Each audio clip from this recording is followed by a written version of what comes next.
Do I think he was right to bomb Iran? I think diplomacy with Iran has been exhausted with this leadership. Can you explain that to me? Because I'm really keen to just understand where this conflict with Iran has originated from. So Iran, up through 1979, it had various monarchies. The Pahlavi monarchy that came into power in the 1920s was the last dominant one. And it had built, at least through the Cold War, a close relationship with the West, specifically the United States. Iran served as one of the two pillars of U.S. power in the Middle East, the Saudis being the other. This is before Israel became important to the United States national security system. And so Iran and the Saudis represented really a projection of U.S. power in the Middle East. With the revolution of '79, that went away. We supported the Shah and absolutely. And you tell it better. Yeah, absolutely. Right. So the United States and the Shah, the king of Iran, were extremely close. I mean, this peaked under Richard Nixon and Kissinger's time.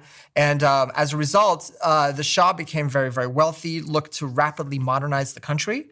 But what he didn't do, Iran experienced tremendous economic growth, but not political growth to match it. So what happens when a country becomes wealthy and becomes more modernized, becomes more European, which is what the Shah was trying to do, the people wanted other things that Europe had. They wanted free elections, they wanted free press, they wanted freedom of assembly, right? They wanted democracy to go with their dishwashers. Mm-hmm.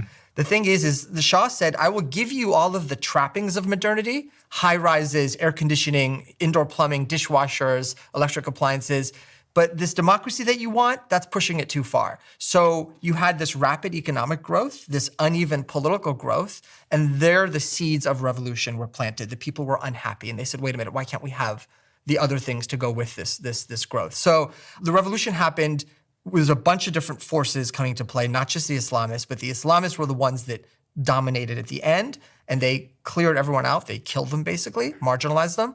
And they have three pillars they stand on. Three, like if you want to call it their mission statement. Number one is independence from the West.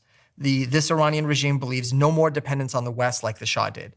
Number two is the destruction of Israel or hostility to Israel. That is fundamental. Why? Because they see Israel as an outpost of American power and arguably not colonialism, but they see Israel as a projection of U.S. power. They also see in their attempt to go to pillar number three, which is exporting the revolution to other Muslim Shia countries, they see Israel as getting in the way because it represents this non-Muslim entity in an otherwise Islamic part of the world. So it's inconsistent with their goal of expanding the Islamic revolution. You can't do that when Israel is literally in the way. Mm-hmm. So it has to go, or it has to be diminished. And they've said that. Oh yeah, this is Khomeini, the founder of the republic. These are his three principles. So you have these three principles.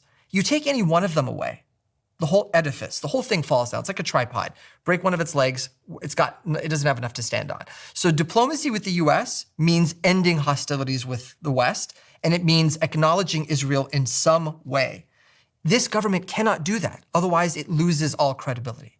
It spent 40 plus years saying, these are the things we stand for. If they all of a sudden abandon those principles, they're going to have no credibility with their public. Then why should they still be in power?